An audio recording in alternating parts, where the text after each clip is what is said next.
A lot of this isn't going to make sense to you, and I'm sorry about that. I'm just going to start at the beginning, with the house.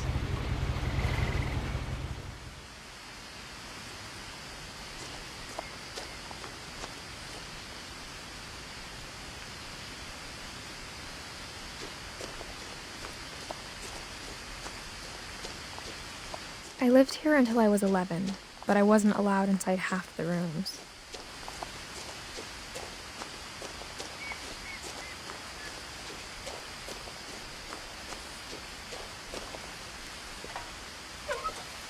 Inside the mailbox were bills from 7 years ago, marked urgent, open immediately. I hadn't been back since my brother Lewis's funeral.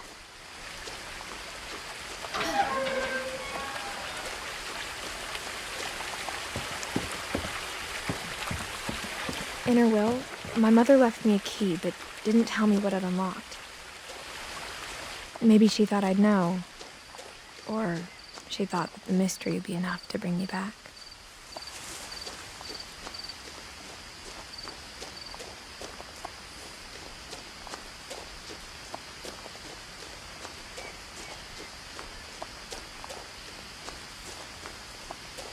No one had driven this way in a long time, but I saw a few hoof prints.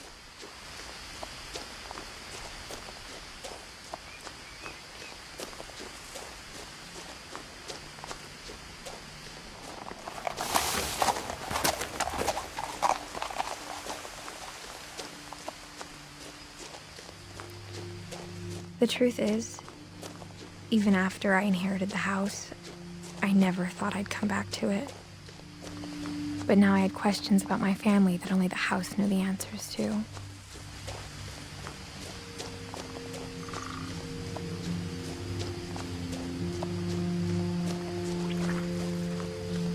The house was exactly like I remembered it, the way I'd been dreaming about it.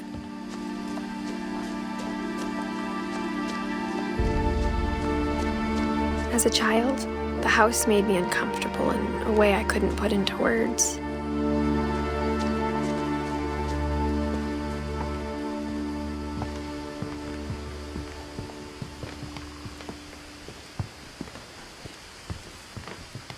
Now, as a 17-year-old, I knew exactly what those words were. I was afraid of the house.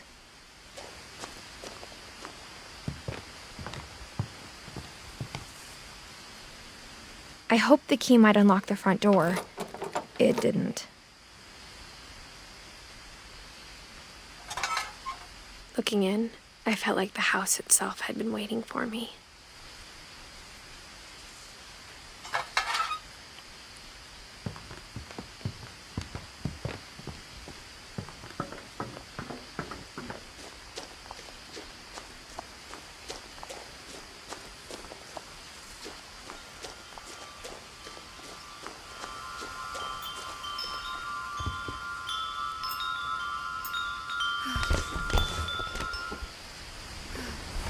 Crawling through the doggy door used to be a lot easier when I was 11.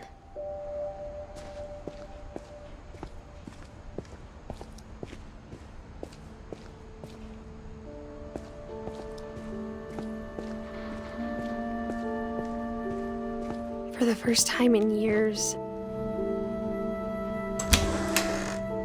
I felt like I was home.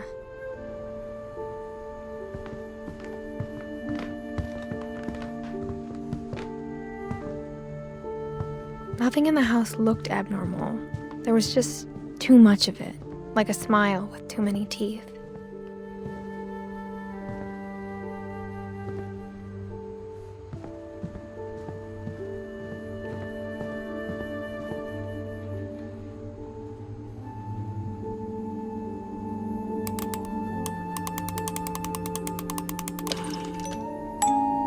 Great-Grandpa Sven built a music box for Barbara, along with the rest of the house. Mom always told me to stay out of the basement, so I wasn't too surprised when the key didn't fit.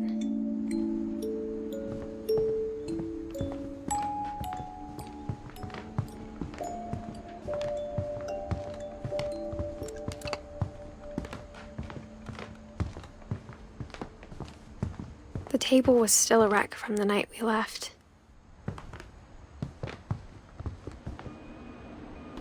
My mom was the only one of us who could imagine Great-Grandma Edie living in a nursing home.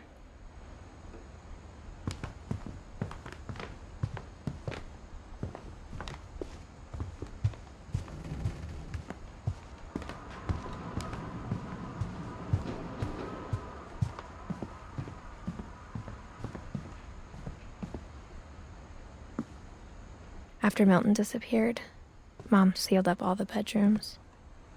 Then Edie retaliated and drilled peepholes.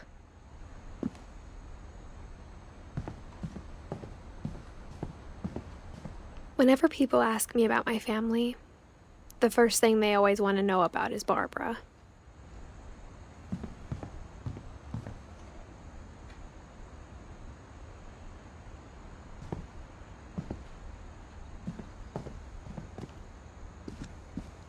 Mom must have locked the third-floor stairs on the night we left.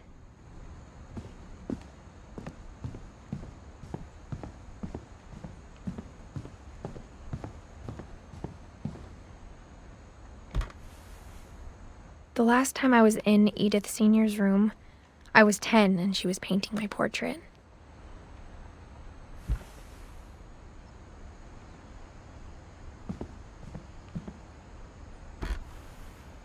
As a kid, I just assumed every house had peepholes and sealed rooms you weren't allowed inside of.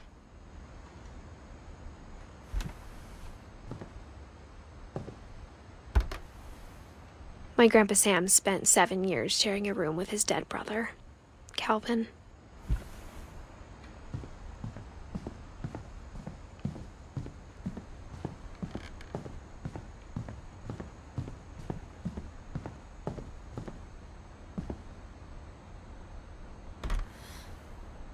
Molly always seemed like a girl I could imagine being friends with, if she hadn't died in 1947.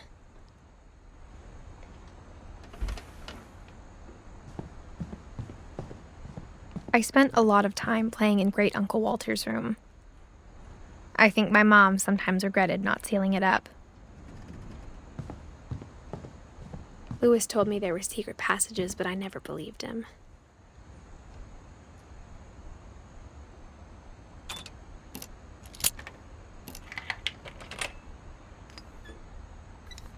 Turns out, my mom was really good at keeping secrets.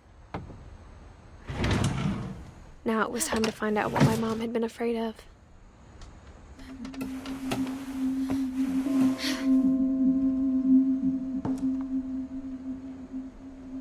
Reading this, maybe it sounds like I had a plan. From the paintings on the wall, it was clear my brother Milton had been here before me.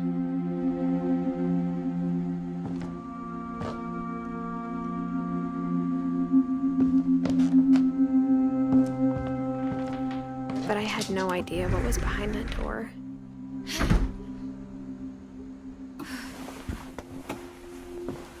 Just like I had no idea where all this was gonna lead.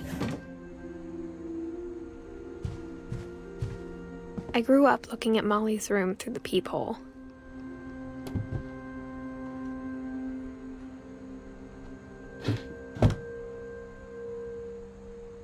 Molly's gerbil had a tiny bedroom with its own even tinier gerbil cage. Being inside for the first time, I felt like I'd stepped behind a painting.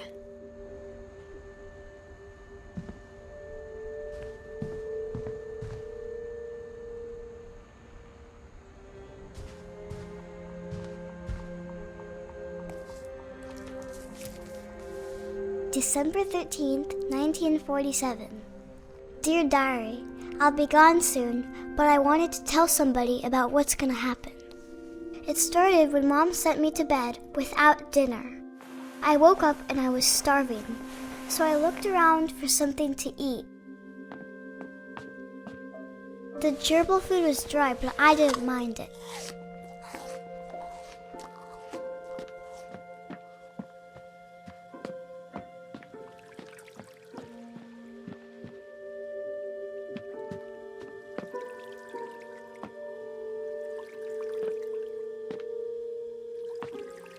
I thought about eating Christopher, but I held back.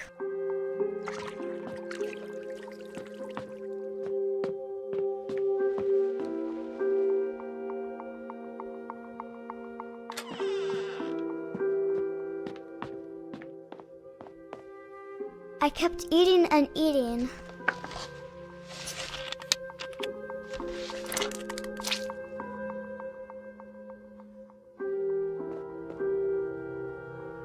I ate a lot of things that night.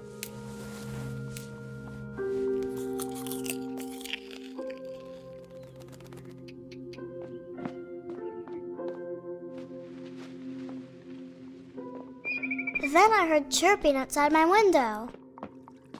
It was a barn swallow going back to her nest. I reached out for her.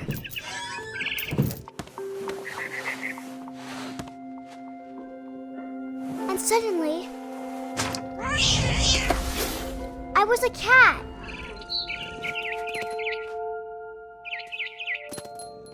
I tried to be quiet, but the bird was really scared.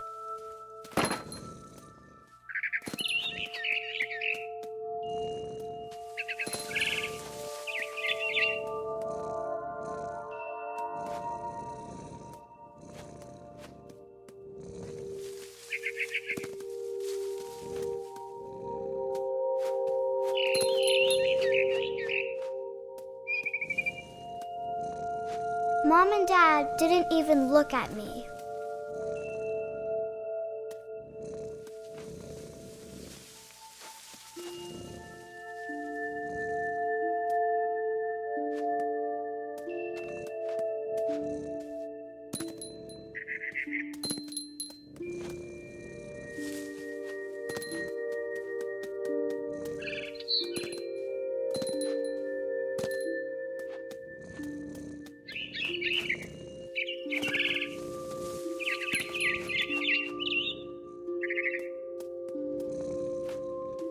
I jumped and I almost got her.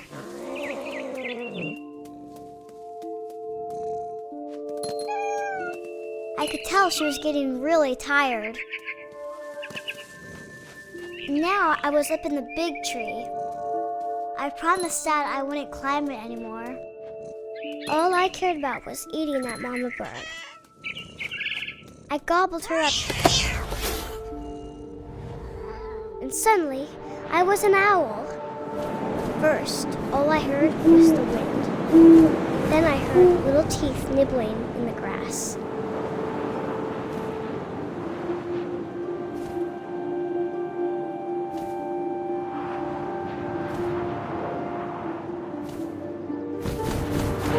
Rabbits.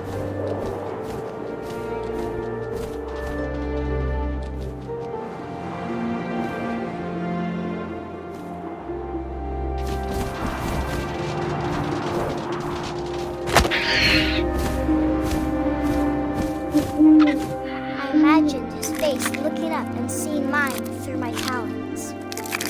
I swallowed him up, and I didn't chew one bit. Then I flew off to find something bigger.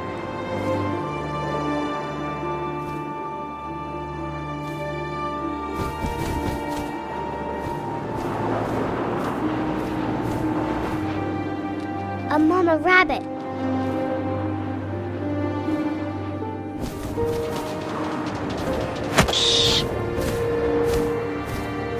She was almost too big to carry. I started choking, but I couldn't stop eating.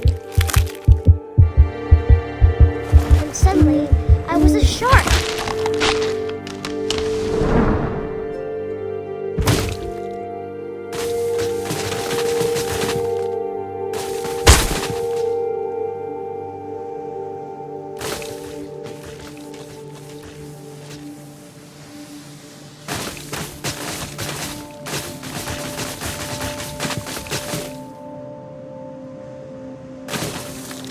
I rolled off a cliff and into the ocean. Now, I was hungrier than ever.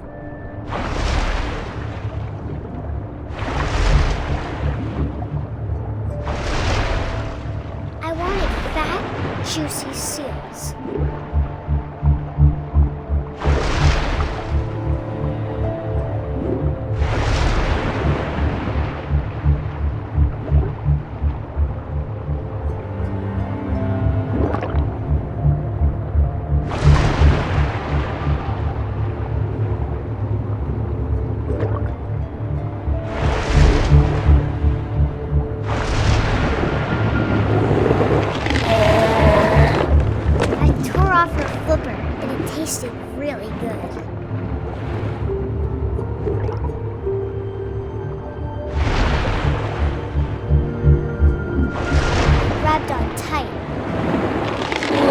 so hungry, I jumped out of the water. When I opened my eyes, everything had changed.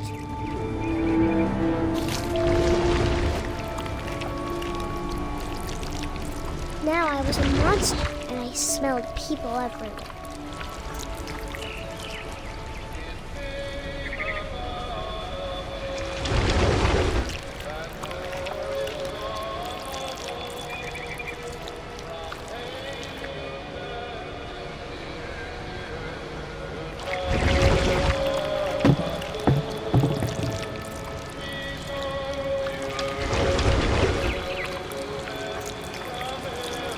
I was big, but I moved real quiet.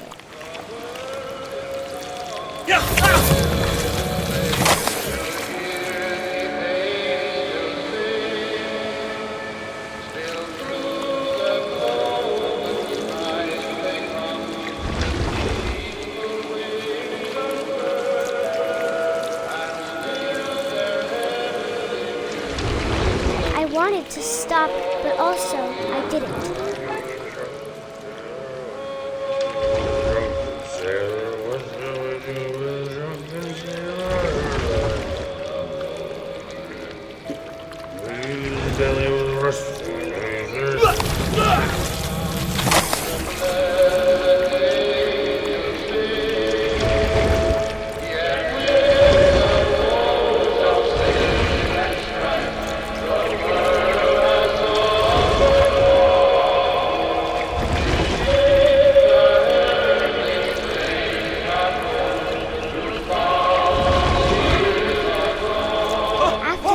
Passenger, I was still hungry. And across the water, I smelled something new. Something I had to have, so I swam towards it.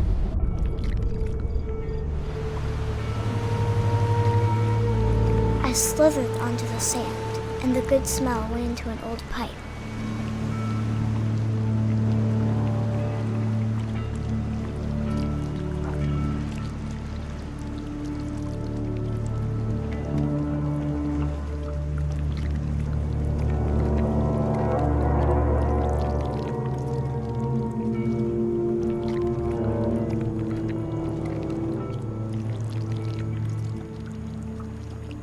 I got closer and closer.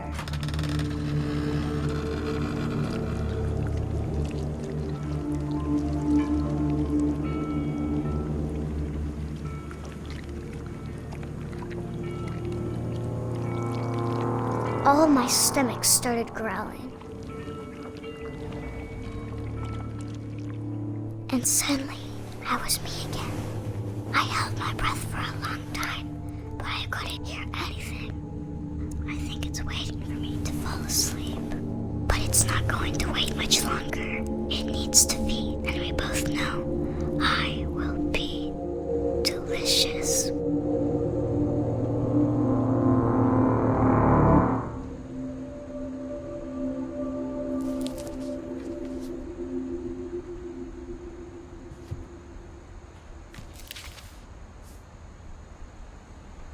I'm not sure if I believed all of that, but I'm sure Edie would have.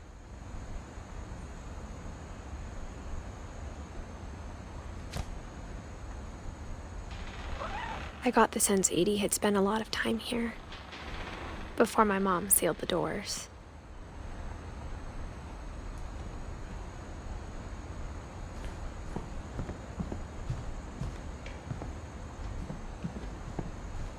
I can't describe it, but I felt like some part of Molly was still here.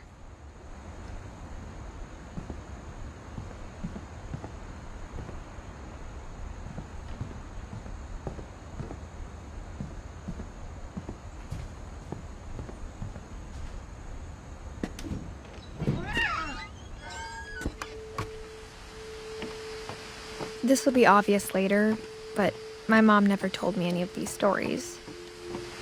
Edie would have, but Mom didn't like bringing up the past. Though, when we adopted a stray kitten, she was the one who named it Molly.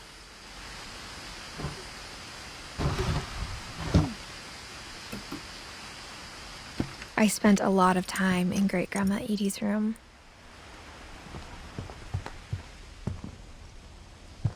Her room was like a museum. For 500 years, the Finches have been famous throughout Norway for their fortune and misfortune. Odin Finch buries the latest victims of the family curse, his wife Ingeborg and their newborn son, Johan. On January 7th, 1937, he set sail with his family and his house, hoping to leave the curse behind.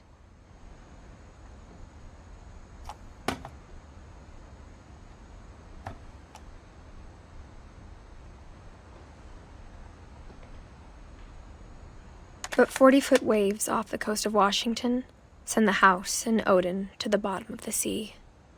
Odin's daughter Edie, with husband Sven and baby Molly, step ashore on their new home, Orcas Island.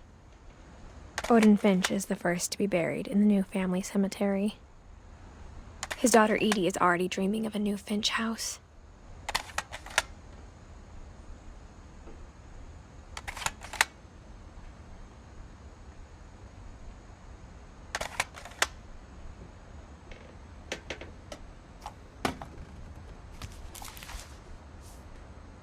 Whatever's wrong with this family, it goes back a long ways.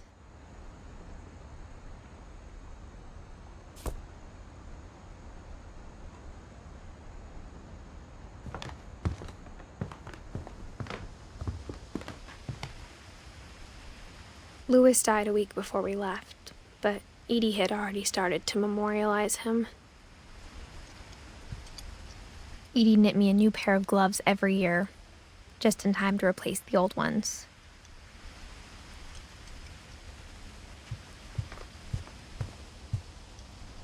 When Edie told people Sven was killed by a dragon, she could also have said he was building a dragon-shaped slide that collapsed.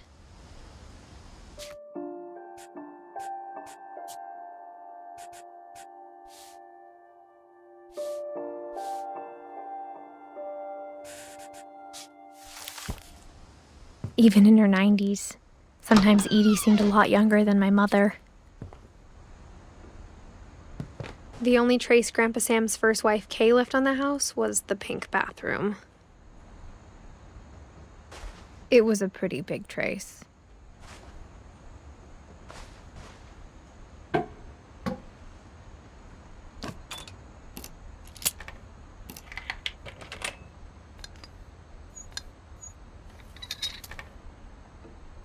There's a secret in this bathroom.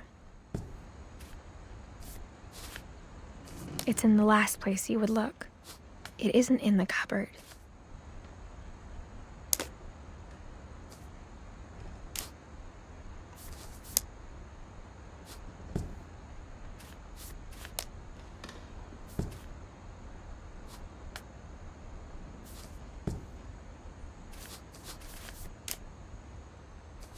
It's hidden in this book.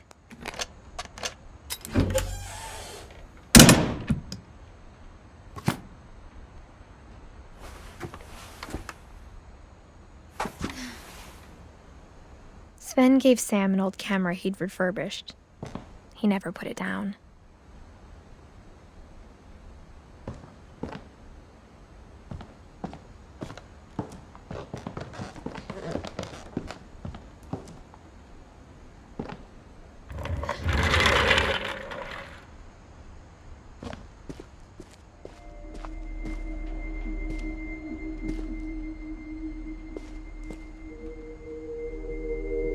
I knew Grandpa Sam had a twin, and that he never talked about him. I guess my grandpa didn't like history any more than my mom did.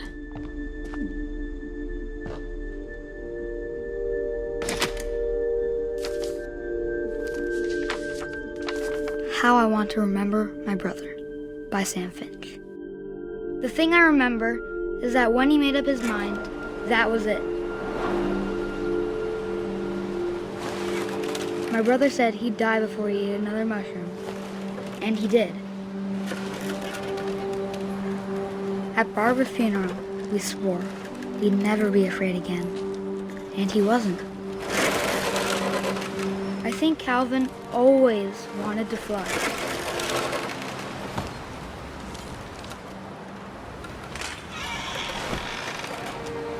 Sam! Calvin! Dinner's ready! Coming! But that day, he finally made up his mind to do it. I told him going around was impossible.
Maybe if I hadn't said that.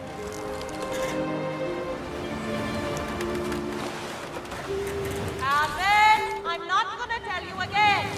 Maybe if the wind hadn't picked up, then maybe he'd still be here. But I doubt it.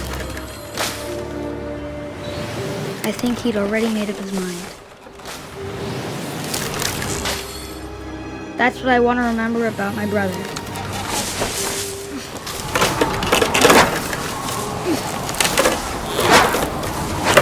That's the day he made up his mind to fly. And he did.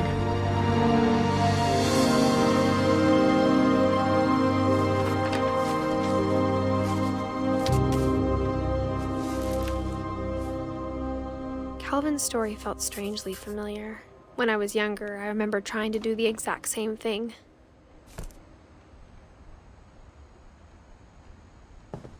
After the funeral, Edie roped off Calvin's half of the room.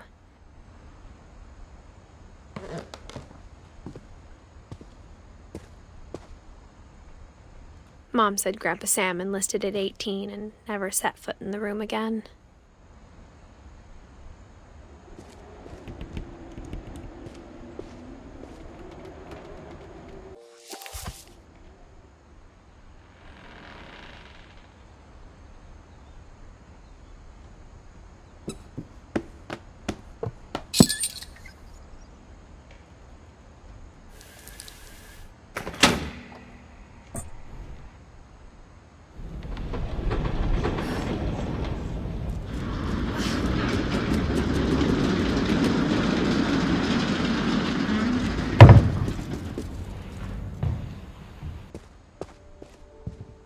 The passages were a pretty tight fit.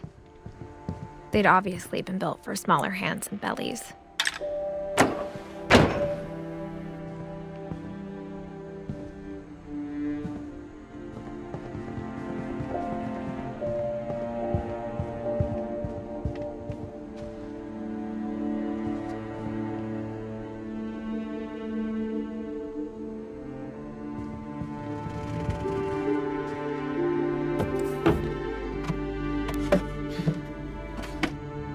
Growing up, I always thought of Barbara as a child star.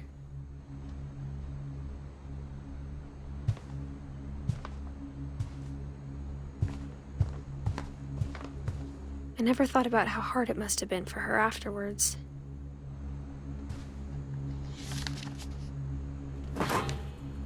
Of all the stories people wrote about Barbara's death, I'm surprised Edie saved this one.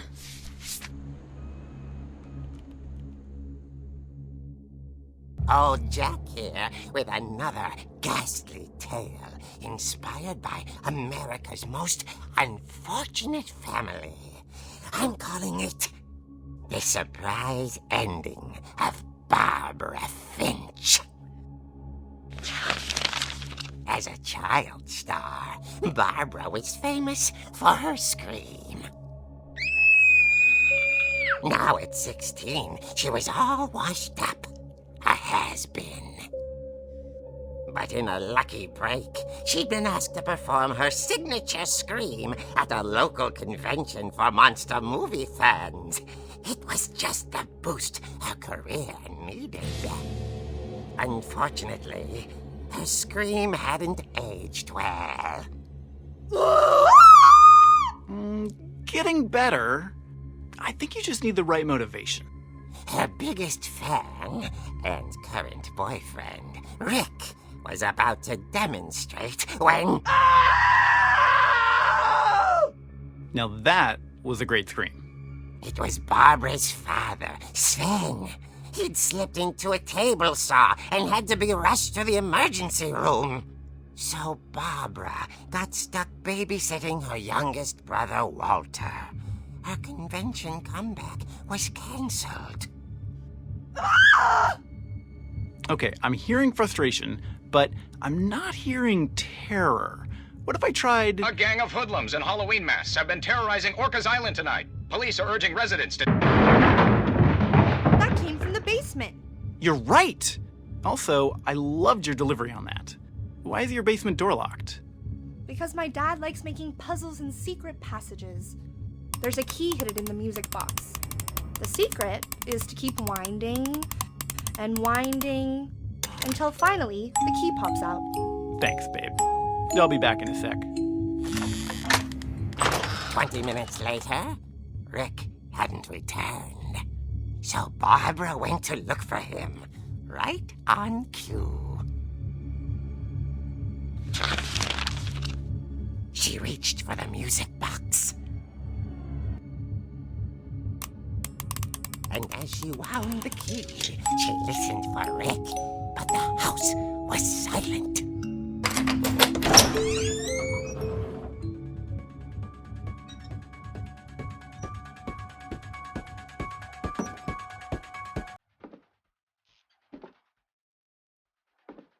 She found Rick's crutch and imagined the worst.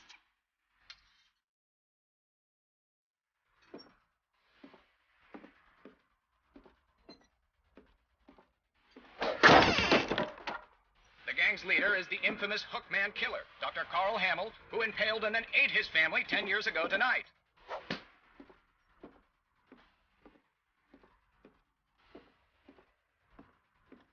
The old fridge rattled and grew still.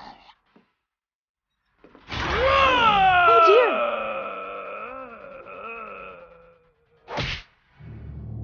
Oh! Rick? Barb, relax. I was just trying to scare you to help you find your scream. Well, I'm not scared, Rick. I'm furious. Then act furious. All I'm getting from you now is that you're hurt and confused and She threw him out, but she kept a little something to remember him by. Barb, have you seen my other crutch? And she was still holding it when she fell asleep watching the late picture show. Hours later... Barbara! Walter, what's going on up there? Ah! Okay, I'm coming up, but if this is a trick, you're dead, Walter.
wasn't moving, but she sensed the story might not be over yet.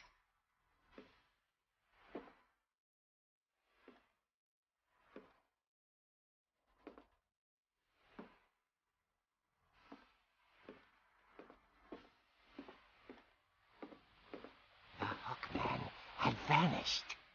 She listened for his breathing, but all she heard was...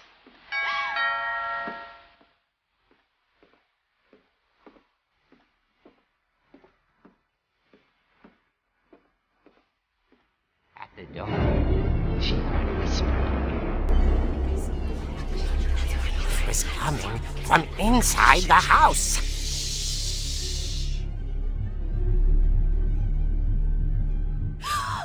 Oh dear. The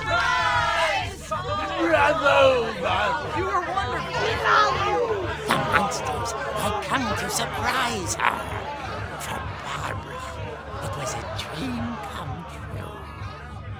Then she saw what kind of monsters they were, and she realized what was about to happen. She was going to be famous. And with her final breath, Barbara Finch gave the performance of her life.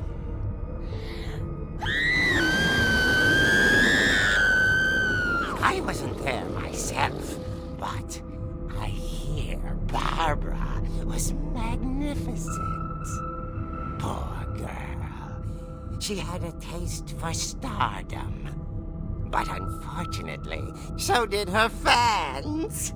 Of course, the police blamed it all on poor Rick, who disappeared the same night. And little Walter? Hiding under his bed the whole time. He took it all pretty hard, but that's another story. As for Barbara, tucked inside the music box is all they ever found of her. Her ear. Now that's what I call a real eerie tale.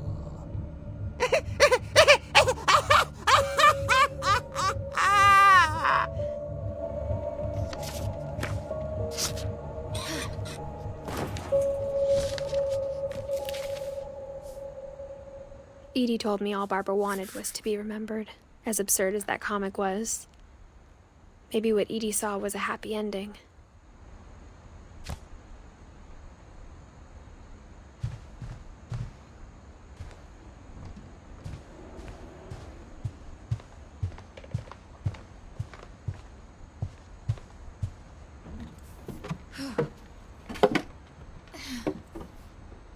I guess now I know why Mom didn't like me playing with the music box.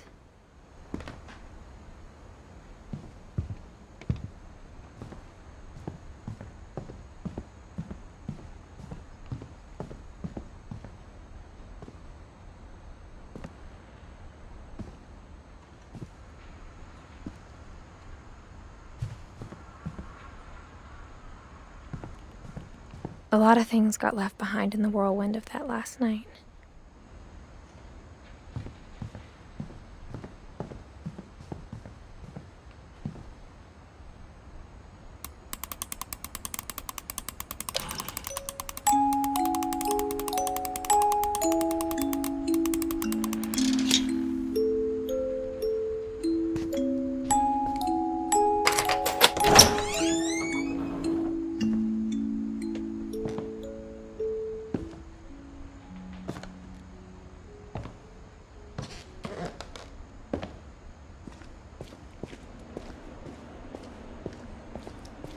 Mom said the basement was off limits, unless I wanted another tetanus shot.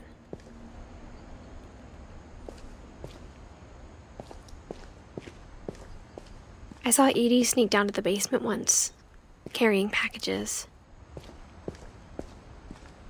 I thought maybe she was hiding presents. It turned out she was hiding a lot more than that.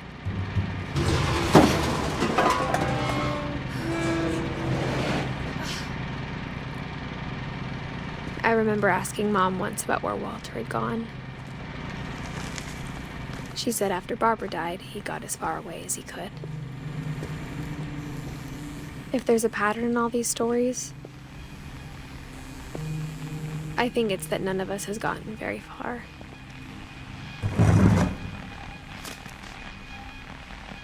Goodbye, everyone. I can't believe I've been down here for 30 years. On that first day, after the shaking started, I didn't think I'd survive a week.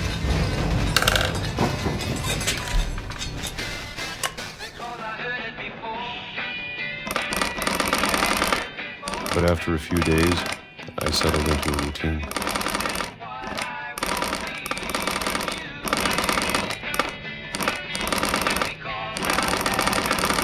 That's what kept me sane.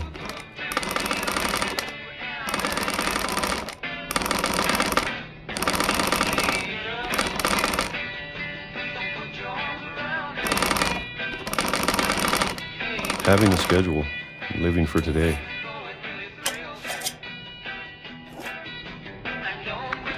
I always expected to be dead tomorrow. But if you wait long enough, you get used to anything.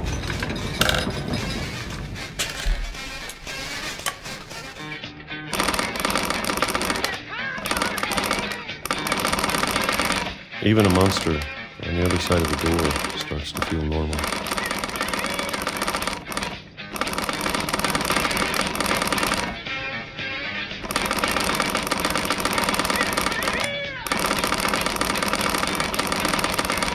Almost friendly.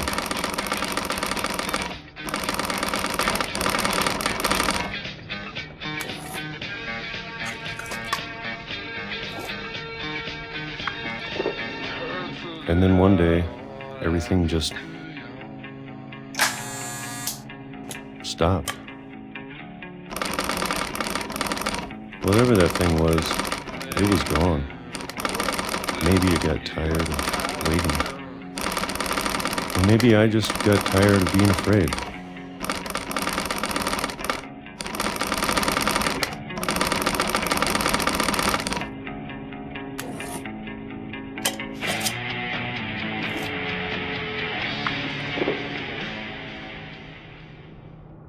It's been a week now, the longest in 30 years. I'm done waiting. I have to leave while I still can.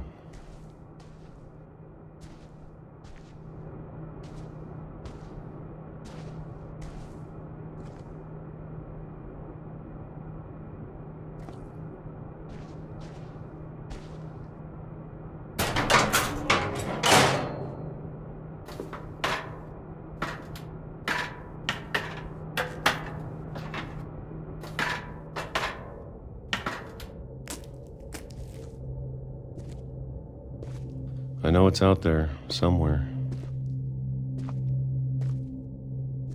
Whatever killed Barbara and Molly and Calvin. Maybe this is all a mistake. But I need to stop living the same day, even if it kills me.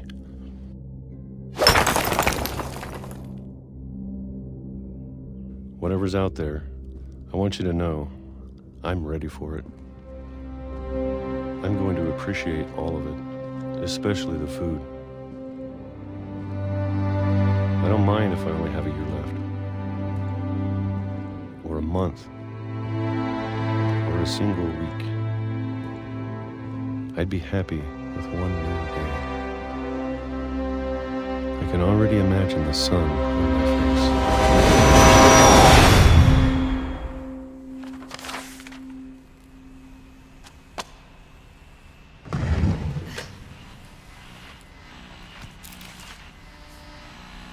Walter died when I was 6. I can't believe my mom never told me he was down here. I'm sure my mom was trying to protect me.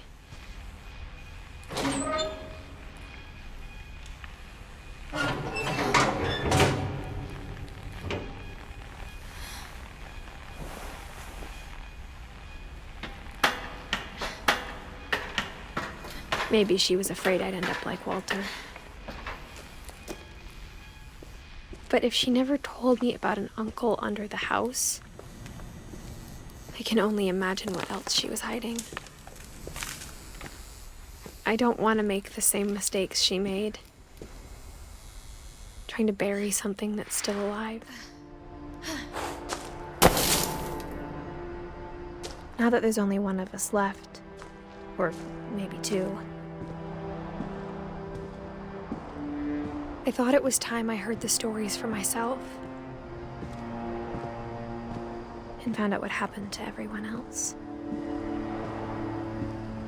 But now I'm worried the stories themselves might be the problem.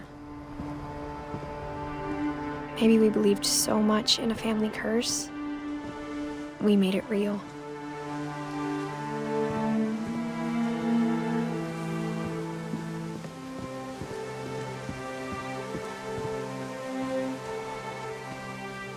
I don't know if I should even be writing this.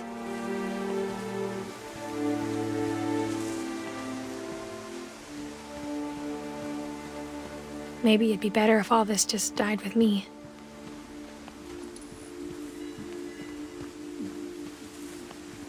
But I thought you should know about your family.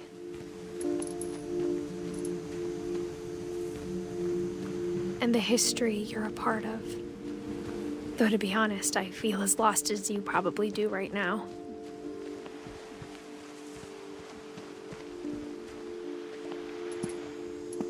I think the people in these stories believed them, for what that's worth.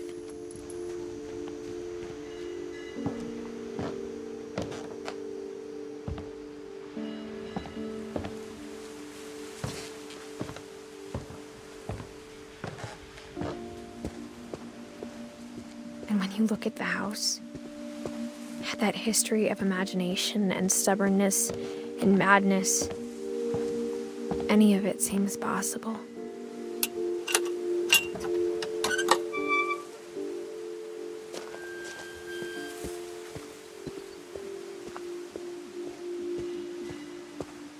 I think we've been surrounded by death for so long, we've just gotten used to it. What kind of family finishes building a cemetery before starting the house?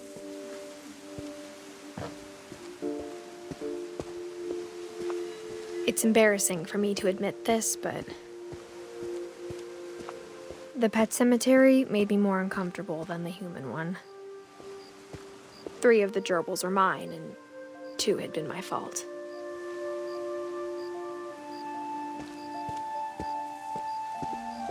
Sven built the house, but it was Edie who designed the cemetery.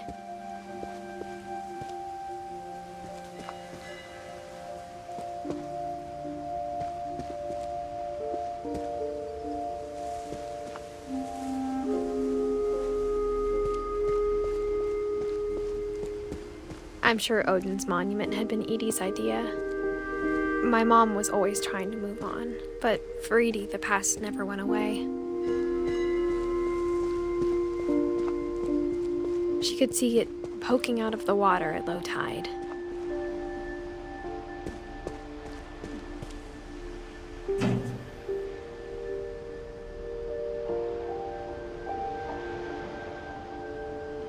Edie said she dreamed about the old house every night.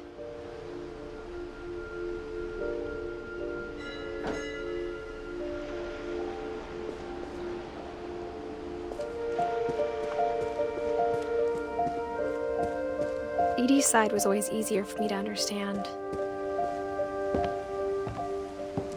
But the older I get, the more I can see where my mom was coming from. Her dad had been pretty strict, but it wasn't enough to save her brothers. She was just trying to do better.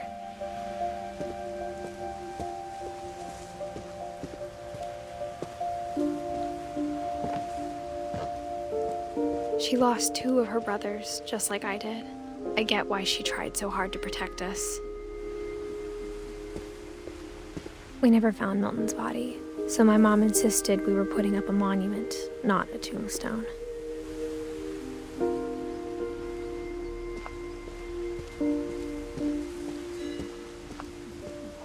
There's so many things I wish I could ask my mom now. Part of me thinks this is what she wanted all along. For me to come back someday and find everything out for myself.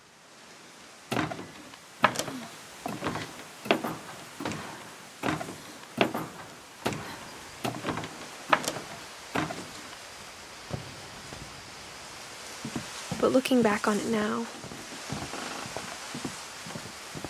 if she told me there was going to be so much climbing, I never would have come when I was 22 weeks pregnant.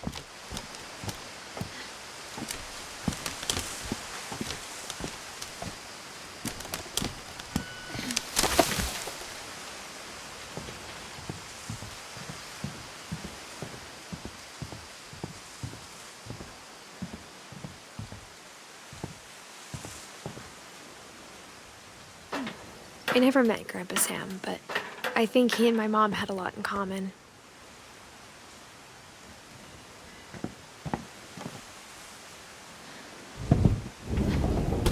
They were both pretty intense.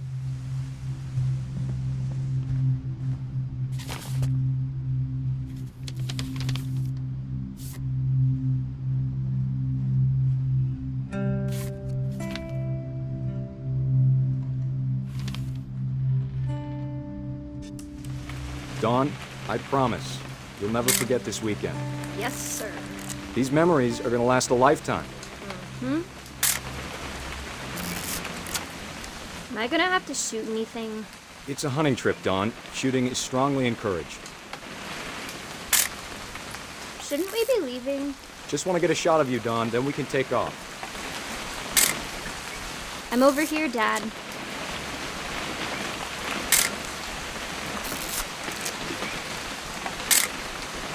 Not quite. What? Perfect.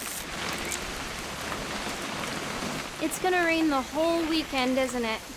I will never forget this weekend, Dad. That's okay, got it.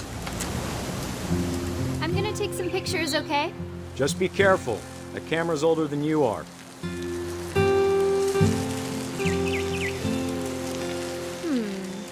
Definitely should not have drunk all that coffee. Hey! That's a keeper. I'm just saying, I'm not always gonna be here, Dawn. You'll need to remember this stuff, if you want to survive. I'll be fine, Dad. You know who else thought he was gonna be fine? Some guy who died. Dawn, I'm being serious. I know, Dad. You're always serious.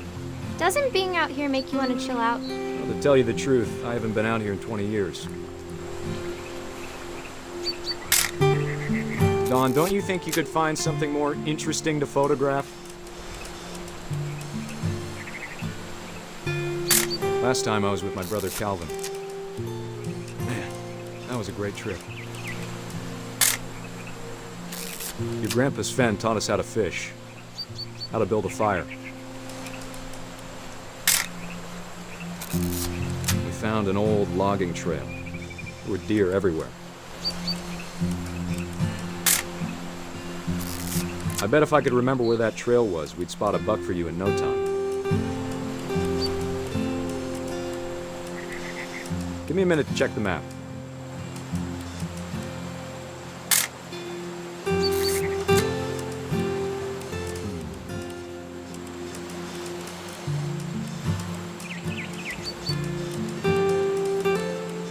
Let's see.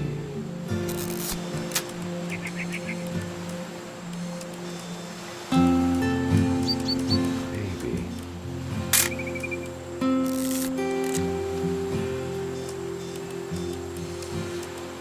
Or was it?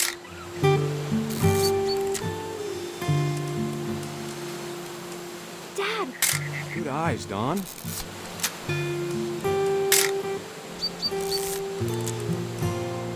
Before you take the shot, let me get a picture of you.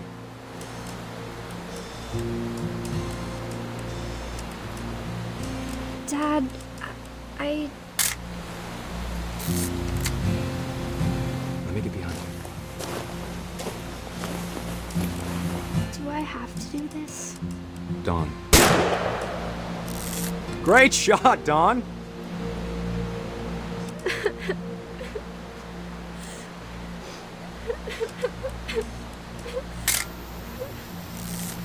proud of you, Dawn. Always remember that, okay?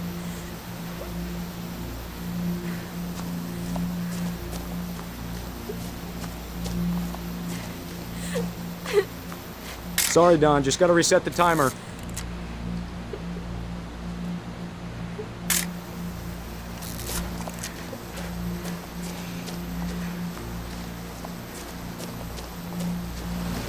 Dad, it's twitching. I think That's it's totally normal, Dawn. Just focus on the camera. Try not to think about— Dad!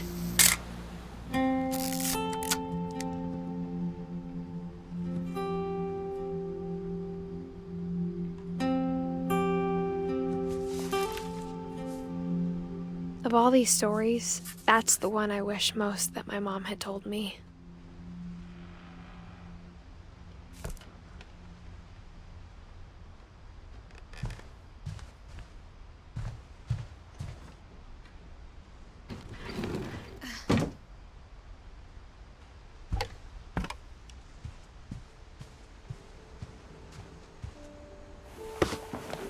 After Sam died, my mom and Edie got really close.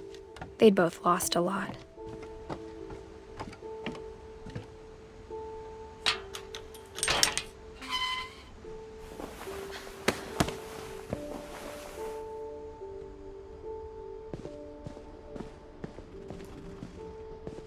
I can't imagine my mom ever writing poetry, and yet... A poem for Gus, who always said the wedding was a bad idea. Our father never hit us kids, at least not very hard, before the day my brother said with teenage disregard that he'd be dead before he'd see a wedding in our yard.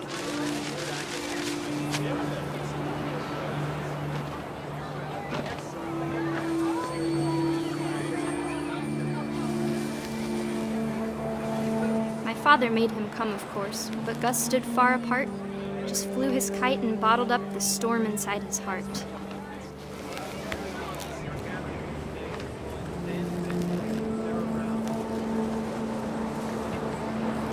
I tried to talk him out of it, but though he'd never met her, "We don't need a stepmom," were the words that I now remember. pronounce you husband and wife. You may kiss the bride.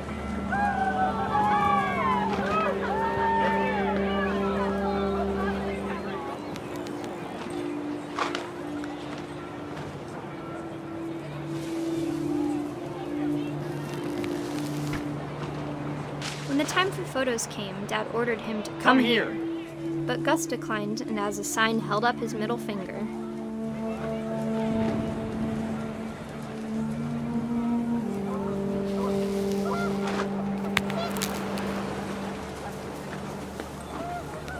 The wind picked up, and panicked geese appeared and quickly went. But all the humans did that day was go inside the tent.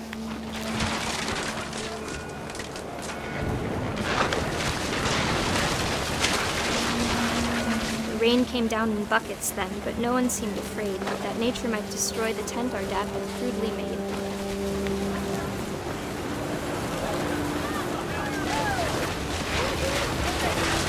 The thunder sounded much too close and full of angry power, but all my father said to this was, "Make the music louder."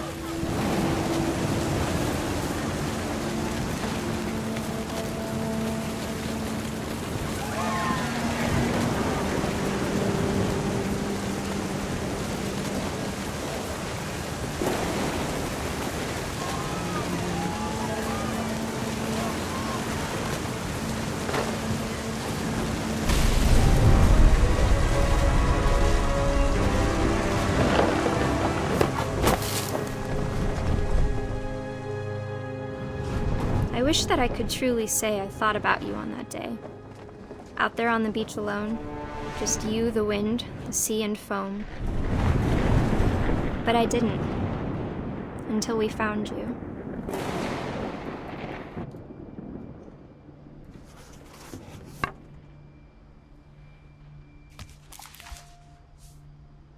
She never talked about him, but Mom told me once if I was a boy, they were going to name me Gus.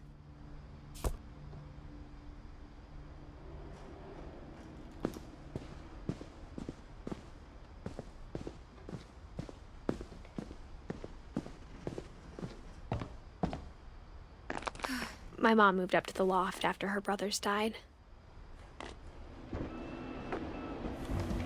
At the time, it was as far away as she could get.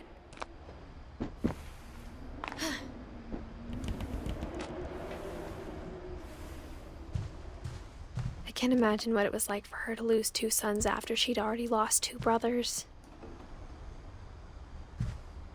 She spent a summer building houses in Calcutta, where she met my dad, Sanjay.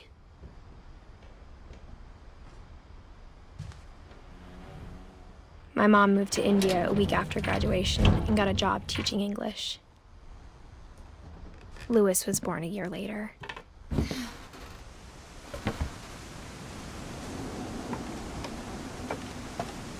When my dad died, I don't think Mom knew where else to go. I'm sure Edie was happy to have her back. The house had to get a little bigger, but Edie was used to that.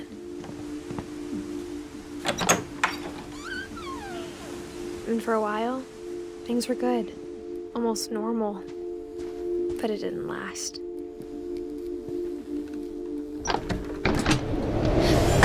The beginning of the end was Milton's 10th birthday, when Edie gave him a castle.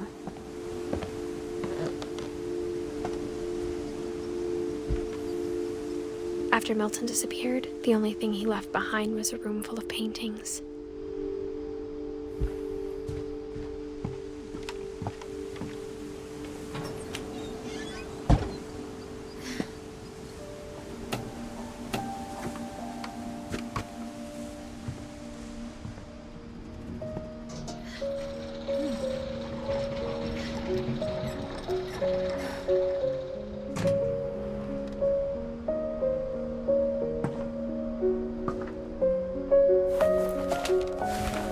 Edith Finch in The Magic Paintbrush.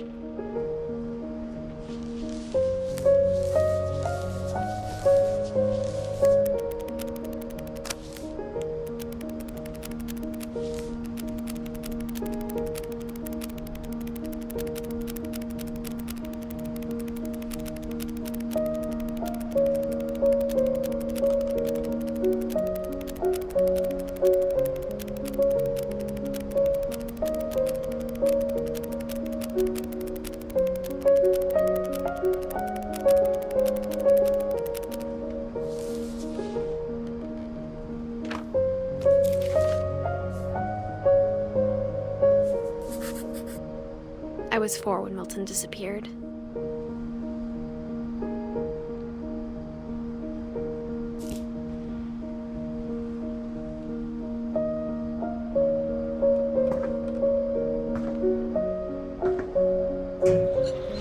Mom spent months searching for my brother. Then she sealed the doors.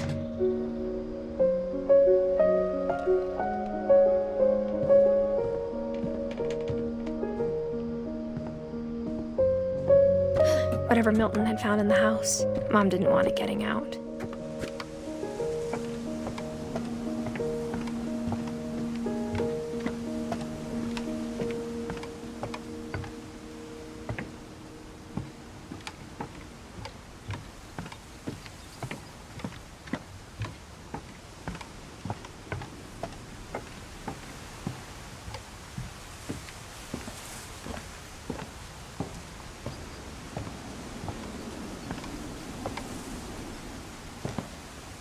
Mom definitely blamed Edie, but I think Louis blamed himself. After he graduated, he just spent more and more time in his room, until Mom got him a job at the cannery. Everyone always told me to stay out of Louis's room, except Louis.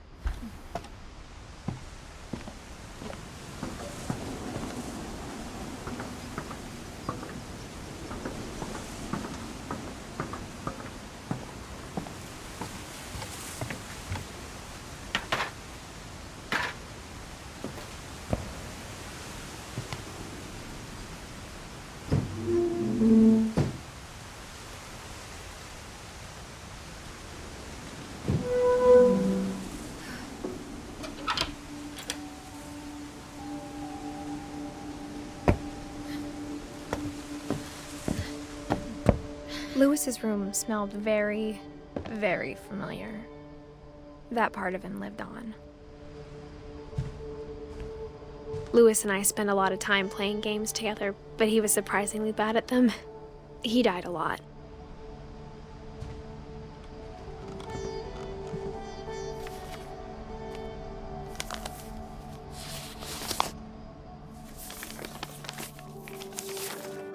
Dear Mrs. Finch, as Lewis's psychiatrist, I can understand your desire for an explanation. As I see it, the trouble began in January, shortly after we convinced your son to seek treatment for substance abuse. Newly sober, I believe Lewis first noticed the monotony of his daily life.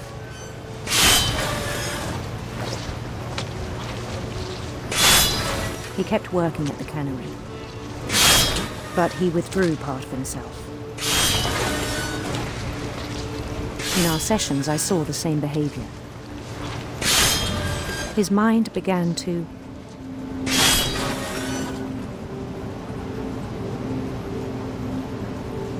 wander. I asked him to describe it. He said he started small, imagining a labyrinth. He'd feel his way about. Then something moved. Bats. And toads.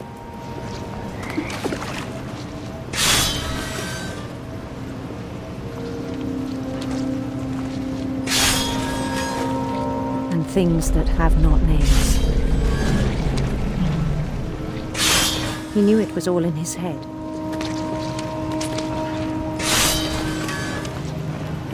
But he took it very seriously. I had hoped he'd find himself.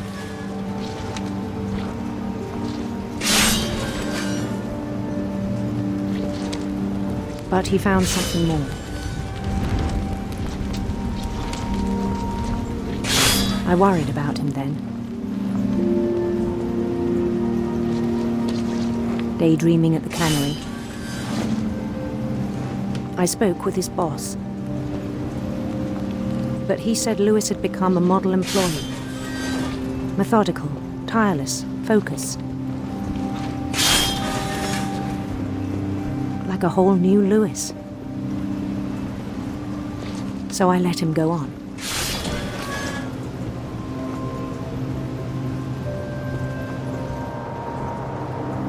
I even encouraged him. It seemed very promising at first. He told me he'd made a new friend.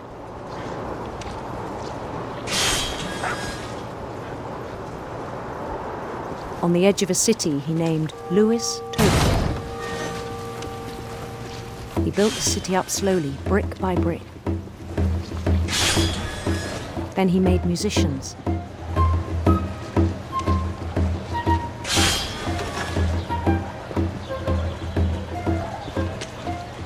And songs for them to play. He talked about starting a band. And he was always humming something. Every day his imagination grew stronger.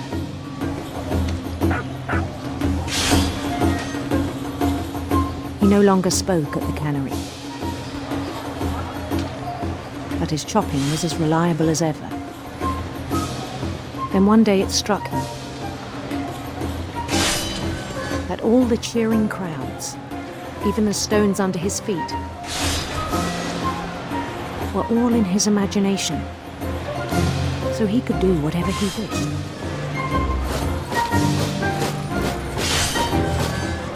He held an election for mayor. And he won. They begged him to stay, but his mind was already wandering.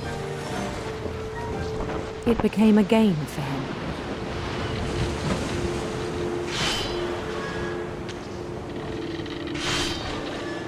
He'd conquer a city, then immediately push on. New Louisville.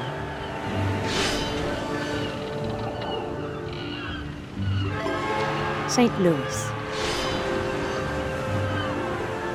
He started drifting away from our reality.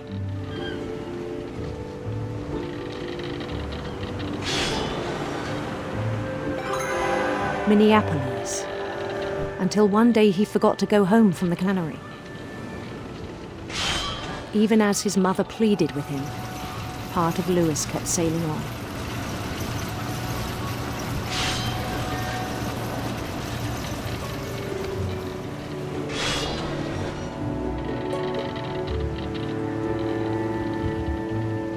In Lewisburg, he heard rumors of a handsome queen.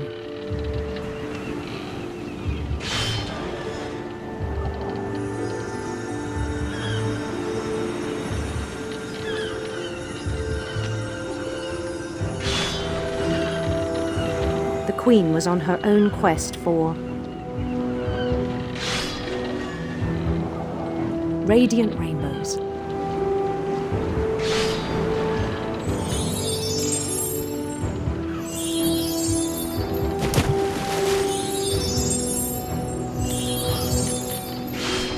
He followed the sound of her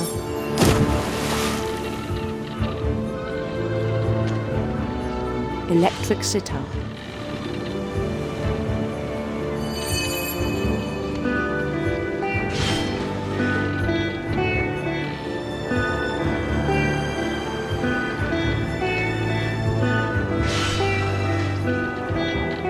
His chase led him to a golden palace east of the sun and west of the moon. Even then, his logic remained sound. He knew the world was all in his imagination.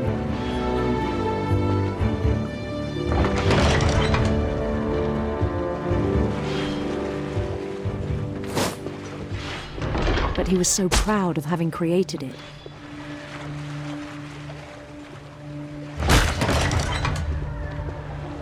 In his own eyes, he'd become something greater than a king.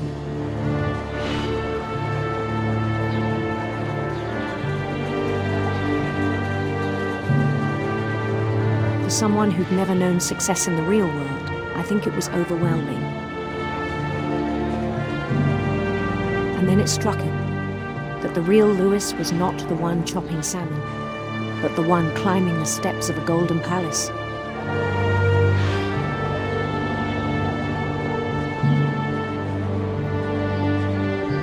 My imagination is as real as my body, he told me. It was hard to argue with him.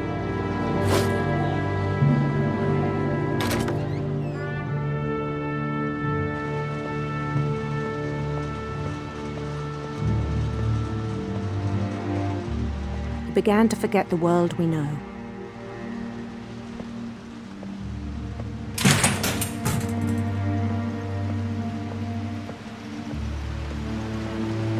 I think it pained him to remember Louis, the cannery worker.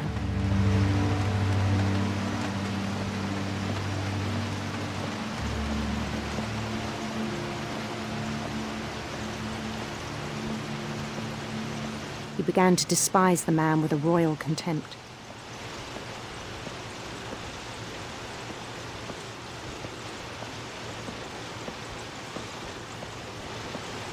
I still thought I could save him. Even after he said he was being crowned king over all the lands of wonder.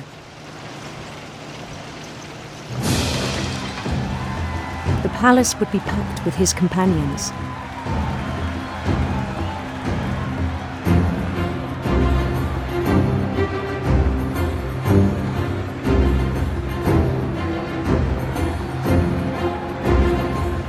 Including the wise Calico who'd insisted on inviting him.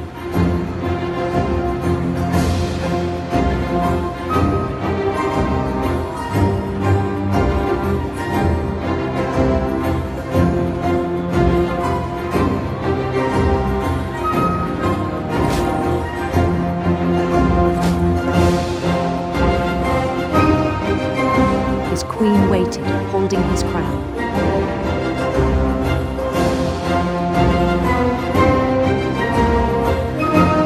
There was only one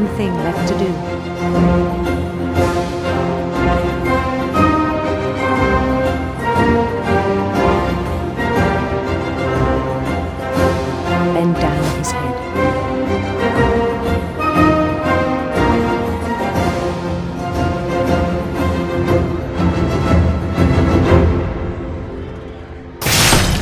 And the rest I think you know.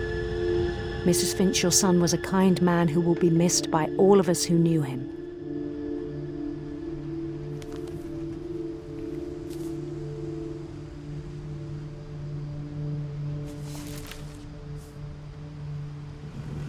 My brother was really cool. I wish you could have met him.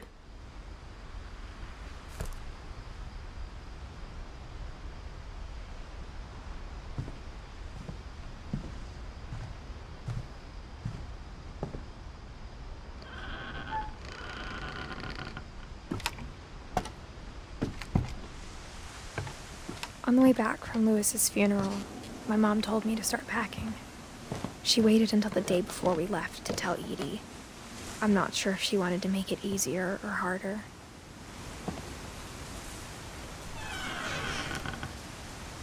I wish we'd stayed. But I understand why we left.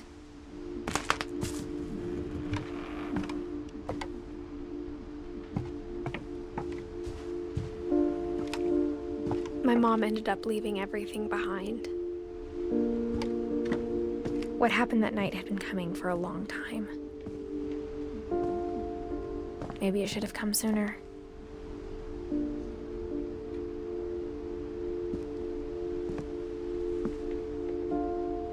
But it had to end one way or another. All that's left now is to tell you about that last night.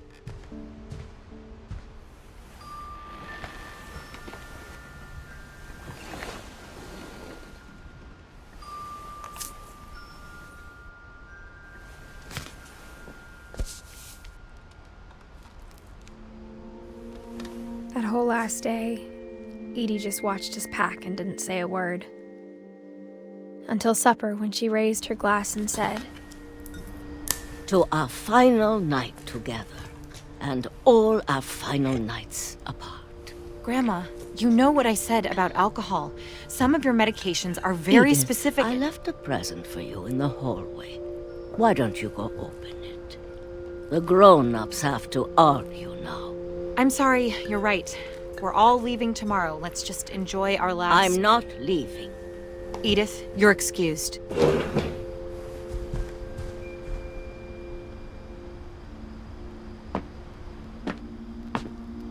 The power had been shut off that morning, but Edie always had plenty of candles. When my mom sealed the library, I don't think she knew about the other entrance, or that Edie had a key to it.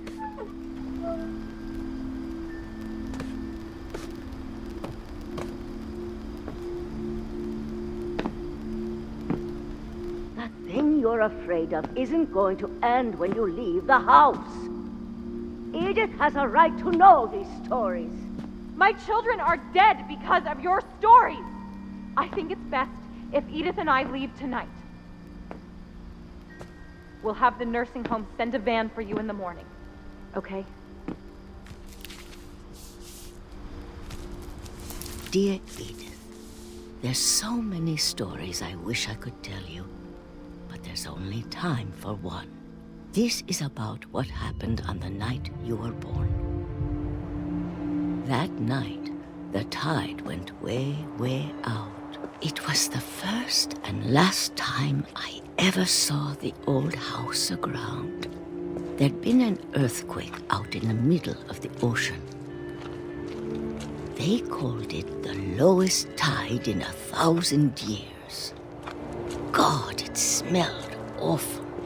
You know, I've seen that house every day of my life. But I never thought I'd go back to it. When the fog rolled in, I lost my way.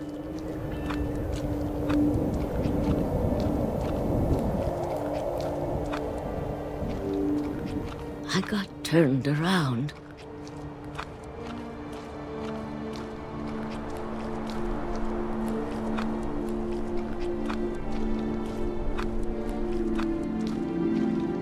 For a while, I wondered. I started seeing things.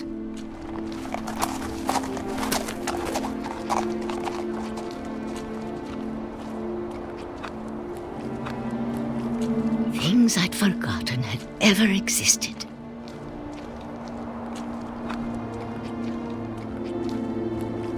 But when I saw them, they felt like old friends. That night, a lot of things came back to me.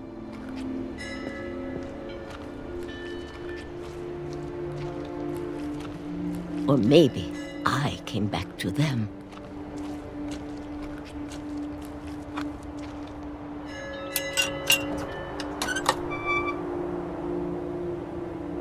Things I can't explain, but that I need you to try and... Edith, what are you doing in here? It's mine. Edith! Mom, you're gonna rip it! Let go! I kicked and screamed, but Mom dragged me to the car. I never saw Great-Grandma Edie again. The next morning, the van came to pick her up, but she was already gone. After that, we moved around a lot.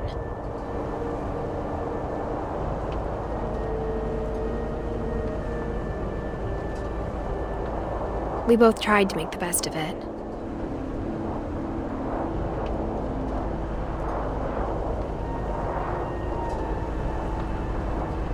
A few years went by.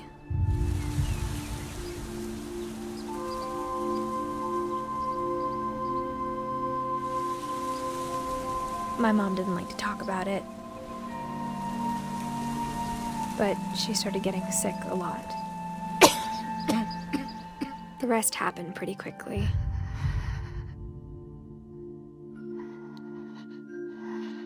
She got better for a while, and then she didn't. And then I was alone.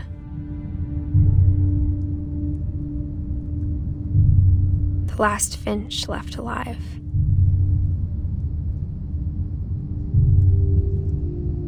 Until I found out about you.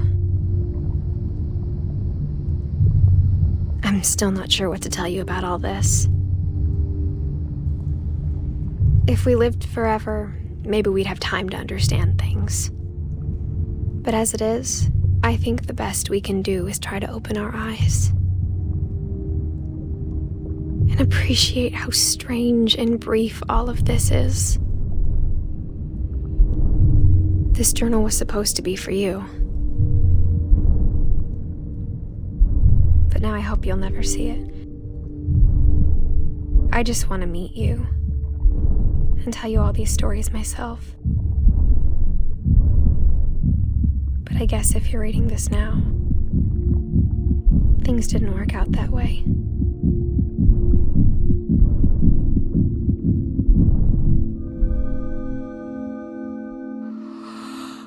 This is where your story begins. I'm sorry I won't be there to see it.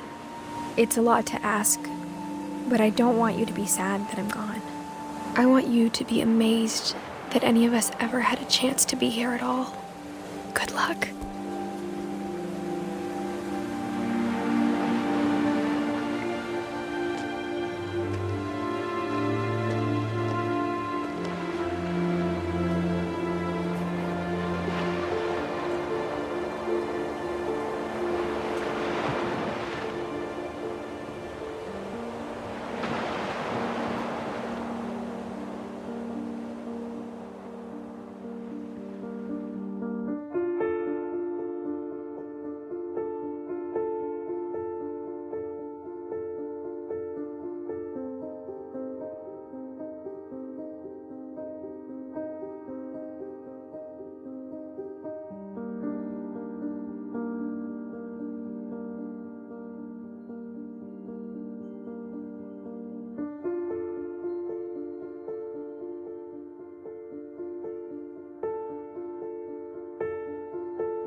Bye.